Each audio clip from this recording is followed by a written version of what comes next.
Magprito tayo ng pompano. Ayan, bumili ako kanina ng dalawa. Para meron na tayong stock for 2 araw na ulam. Yan, ang ating pritong pompano. Pompano or pampano. Ayan, lagay muna natin sa fridge ang ating nilutong pompano para ulamin natin yung isa bukas ng gabi. Igisa naman natin ang shrimp. Ayan, marami na tayong ulam para sa ilang araw na pagkain natin.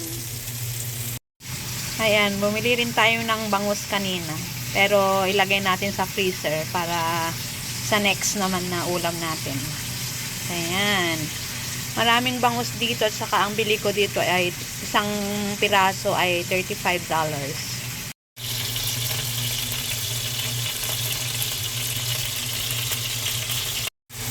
Yan, malapit nang malutong ating pork chop.